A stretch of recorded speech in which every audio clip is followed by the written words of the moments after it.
हाय, आजकल हम सब लोग कहीं ना कहीं इन्वेस्ट करना चाहते हैं, right? Every age group wants to invest their extra income somewhere or the other, right? चाहे वो ओल्ड एज ग्रुप के पीपल हों और the Gen Zs like you all. But problem कहाँ आती है? Problem is that where to invest. कौन सी ऐसी मार्केट है जहाँ पे हम इन्वेस्ट कर सकें? What all instruments are available for it? Come on quickly, आज हम उसी के बारे में बात करेंगे विदाउट वेस्टिंग एनी टाइम, और देखते हैं कि कौन कौन सी मार्केट्स अवेलेबल हैं, कौन कौन से इंस्ट्रूमेंट्स हैं जहां हमें मैक्सिमम बेनिफिट होता है with least risk. Let's get started now. पहला है meaning and functions of financial management, financial markets, sorry, right? They are intermediaries. वो सिर्फ एक मिडलमैन का काम कर रहे हैं from the household to the businessman. Households के पास, जैसे हम लोगों के पास सेविंग्स है, हमारे एक्स्ट्रा मनी को लेके बिजनेस फर्म्स में लगाते हैं and then they give us money for that in the form of the interest that we get. अब नाउ वी इंटरेस्ट और dividends on the shares, right? सबसे पहला फंक्शन क्या है? मोबिलाइजेशन ऑफ फंड्स, एक एंड से दूसरे एंड पे ले जाना, क्योंकि सेविंग्स को अगर हम सिर्फ अपने लॉकर में रखेंगे तो वो कभी भी इंक्रीज नहीं होती हैं, right? So channelizing the funds from the households to the firms. Then price discovery, ये एक ऐसा प्लेटफॉर्म है जहाँ पे हम प्राइस को डिस्कवर करते हैं on the basis of demand and supply. कितनी डिमांड है, कितनी सप्लाई है, उसके बेसिस पे हम प्राइस डिस्कवर करते हैं। लिक्विडिटी, अब मेरे पास शेयर्स थे, I don't want the securities any more, I get a ready market where I can sell them, जहाँ उसको हम बेच पाते हैं। दैट इज वाई लिक्विडिटी, और आराम से अपने मनी को वापस ले सकते हैं। Reducing transaction cost, transaction cost क्यों? बिकॉज एक कॉमन प्लेटफॉर्म है जहाँ पे पार्टीज मिलती हैं without wasting any time, right? So there is a win win situation. Now we talk about money market and capital market. दो तरीके की मार्केट्स होती है, जैसे अभी मैंने बोला, राइट, कि हम मनी को कहाँ का इन्वेस्ट कर सकते हैं। अगर हम बहुत कंजर्वेटिव हैं, ज़्यादा रिस्क नहीं चाहते, I go for money market. Money market is a market where जो ट्रांजैक्शन होता है it is for a shorter period, right?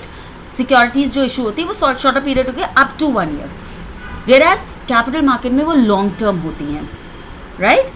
Then instruments क्या क्या होते हैं मनी मार्केट के? जैसे T bills, treasury bills, call money, commercial papers. आगे इसके बारे में डिटेल में बात करूंगी।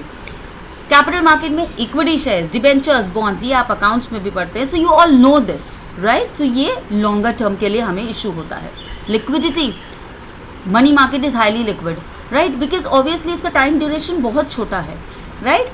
कैपिटल मार्केट में कंपैरेटिवली लॉन्गर होता है, बिकॉज हम एक कहीं इन्वेस्ट कर रहे हैं फॉर मैक्सिमम चंक, तो हम उसको लॉन्गर ड्यूरेशन के लिए कर रहे हैं, तो दैट मीन्स वो इन्वेस्टेड है वहाँ पर। Risk, money market is low risk as I always said, capital market is higher risk. Now we come down to money market instruments. अब मनी मार्केट इंस्ट्रूमेंट्स, जैसे मैंने बोला था, it is low risk and high liquidity. Less than 1 year है या up to 1 year है, तो that is one. अब इसके इंस्ट्रूमेंट्स की बात करते हैं, ठीक है? कहाँ कहाँ इन्वेस्ट कर सकते हो? चलो, treasury bills, it is also commonly known as T bills. अभी कौन इशू करता है? आरबीआई करता है। अब आरबीआई कर रहा है तो कोई रिस्क नहीं है, they are known as zero coupon bonds, right? Issued at discount and redeemed at par. मतलब का मतलब है कि अगर मान लो हमारा particular security is of 100 rupees, वो इशू हो जाएगा 90 में, और हमें 100 जब हमारा टाइम पीरियड खत्म होगा तो 100 मिल जाएगा। तो that is 10 rupees is my sure short income, ठीक है? सो ये आरबीआई इशू करता है। Call money, call money is a short term finance which is use by the banks. ये बैंक्स यूज़ करता है टू मेंटेन देन CRR। आप लोगों ने पढ़ा है ना इकोनॉमिक्स में CRR, राइट? CRR मेंटेन करना ही पड़ता है हर बैंक को। सो दैट इज़ वाई जब वहाँ पे कुछ शॉर्टेज होती है तो वो कॉल मनी यूज़ करते हैं, which is very for a very shorter duration. Commercial papers, it's an unsecured promissory note, unsecured promissory note, right? That is issued by the credit वर्दी कंपनीज। बहुत बड़ी बड़ी कंपनीज जो हैं ये इसको इशू करती हैं just to facilitate their working capital. Working capital क्यों? क्योंकि उन्हें अगर मान लो डे टू डे लाइफ में या जैसे परचेज सेल्स में जो टाइम लैग्स है उसको कंप्लीट करने के लिए उन्हें वर्किंग कैपिटल चाहिए, तो this is what they use for just compensating it. Certificate of deposits, again it's a negotiable instrument, और ये इशूड कौन करता है? कमर्शियल बैंक्स करते हैं, जब उनको बहुत लिक्विडिटी की ज़रूरत होती है तभी करते हैं, not always. Then commercial bills, again I talk about, ये बिल्स ऑफ एक्सचेंज है, ये आपने अकाउंट्स में भी पढ़ा होगा, राइट? जैसे में हम लोग पढ़ते थे कि bills payable and bills receivable. It's the same thing. So these are the basic instruments. Capital market, अब कैपिटल मार्केट को दो डिवीजन में कर दिया, प्राइमरी एंड सेकेंडरी. भाई कंपनी है, कंपनी क्या करती है जब ये लॉन्गर ड्यूरेशन के लिए इशू कर रही है, ऑब्वियसली वो एक होता है प्राइमरी मार्केट जहाँ पे वो फर्स्ट टाइम कंपनी आती है मार्केट में और अपने शेयर सिक्योरिटीज़ को इशू करती है, राइट. अब इसके हम methods of and let me tell you, primary market is actually a capital formation. ये यूज़ होता है कैपिटल फॉर्मेशन के लिए, क्योंकि जो भी हमारी सेविंग्स है हम क्या कर रहे हैं हाउस होल्ड की, उसको मार्केट में ला रहे हैं. तो this can be asked in the question paper that which is a market which gives you capital formation, it's a primary market, right. अब ये फंड्स को क्योंकि मोबिलाइज करती है, चैनलाइज करती है. अब इसके हम देखेंगे किस तरीके से ये फ्लोटेशंस होते हैं. What are the ways to bring out the money from the households. पहला है ऑफर थ्रू प्रोस्पेक्टस. आप लोग बहुत बार कॉलेजेस में जाते हैं, कॉलेजेस में एक प्रोस्पेक्टस मिलता है, राइट, कि हमारा कॉलेज ऐसा है वैसा है. So that is the same thing, offer through prospectus. Then offer for sale sold to intermediaries. हम ब्रोकर्स को दे देते हैं भाई तुम बेच दो. Then private placement. कभी कभी क्या होता है उन्हें जल्दी है कंपनीज को, तो वो क्या करती है इंस्टीट्यूशनल इन्वेस्टर्स को भेज देती है, which is very very safe and cost effective. ज़्यादा के पास नहीं गए, कुछ के पास गए, उनसे पैसा ले लिया. राइट इशू, जो हमारे एग्जिस्टिंग शेयर होल्डर्स हैं हम क्या करते हैं उनको बेच देते हैं, उनको हम ऑफर करते हैं. बेचते क्या है, और सबसे कॉमनली यूज जो होता है वो EIPOs होता है आजकल. Everything is electronic. So EIPO, initial public offerings, that is share issued by online in the stock exchange. अब वेयर सेकेंडरी मार्केट, ये मार्केट में सिर्फ ब्रोकर डील करता है, कंपनी डायरेक्टली डील नहीं करती है. It is a sale and purchase of existing securities. जो सिक्योरिटीज ऑलरेडी मार्केट में फ्लोटेड हैं उन्हीं को सेल परचेज करते हैं, बट थ्रू ब्रोकर्स, राइट. अब यहाँ पे directly as I said company नहीं ऑपरेट करती है, ब्रोकर्स ही, जो भी सर्टिफाइड ब्रोकर्स, रजिस्टर्ड ब्रोकर्स करते हैं, राइट. तो मेजर जो डिफरेंस है दोनों में ये है कि primary market is a new fund issue and whereas secondary market में transfer between investors only.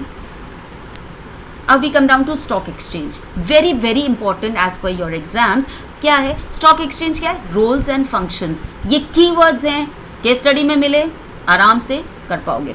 अब stock exchange क्या होते हैं, ये regulators, it regulates the trading of the securities, right. regulate करता है working को.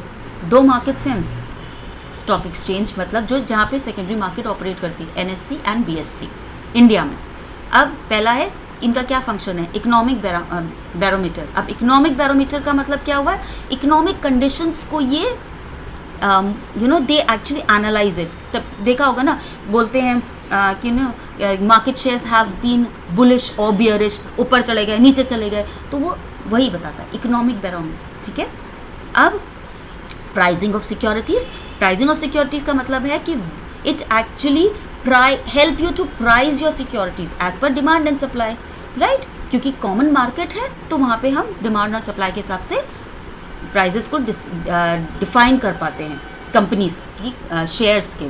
Then we come down to safety of transactions. Safety of transactions क्यों है, क्योंकि सिर्फ लिस्टेड सिक्योरिटीज़ ही ट्रांजैक्ट हो सकती हैं, कोई भी अनलिस्टेड नहीं हो सकती. तो कोई चांस नहीं है कि यू आपके साथ फ्रॉड हो जाए या you will be cheated on certain things. Then economic growth. अब क्या होता है, हम इसको इकोनॉमिक ग्रोथ से क्यों रिलेट कर रहे हैं, बिकॉज यहाँ पे डिसइन्वेस्टमेंट एंड री इन्वेस्टमेंट होता है. मतलब मनी जो है यहाँ पे लीकेज नहीं है, मनी वापस नहीं जा रहा है. एक सेवर, हमने ऑलरेडी यहाँ पे मनी मेरा इन्वेस्टेड है, अब मुझे ये शेयर नहीं चाहिए, मैंने यहाँ से मनी निकाला वहाँ लगा दिया, वहाँ से निकाला यहाँ लगा दिया, तो disinvestment and re investment of funds है, इसीलिए वो इकोनॉमिक ग्रोथ को हेल्प करता है. लिक्विडिटी, ऑब्वियसली कॉमन प्लेटफॉर्म है, मुझे पैसा चाहिए, मैंने पैसा लिया, तुमको शेयर्स दे दिए, किसी दूसरे ने पैसे लगा दिए, तो मार्केट में उतना मनी मेंटेन्ड है. स्कोप फॉर स्पेकुलेशन, ऑब्वियसली हम लोग क्या करते हैं, ब्रोकर्स कैसे जानते हैं कि किसी का मनी ऊपर जा रहा है या नीचे जा रहा है, they speculate. And healthy speculation, not unhealthy, healthy, कि हम एक ट्रेंड देखते हैं किसी कंपनी के शेयर्स का कि अच्छा ये ऊपर जा रहे हैं, फिर नीचे आ रहे हैं, फिर ऊपर जा रहे हैं, and accordingly we decide upon the and we speculate कि आगे मार्केट में वो क्या होगा, ठीक है. So these are the major functions of stock exchange. Now this is very very important, this is trading procedure in the stock exchange. किस तरीके से हमारे शेयर्स हमारे एक इन्वेस्टर और दूसरे इन्वेस्टर के बीच में ट्रांसफर होते हैं थ्रू ब्रोकर. सबसे पहला स्टेप है सिलेक्शन ऑफ ब्रोकर्स। ऑब्वियसली ये ब्रोकर के बिना नहीं हो सकता, तो ब्रोकर होना ही चाहिए।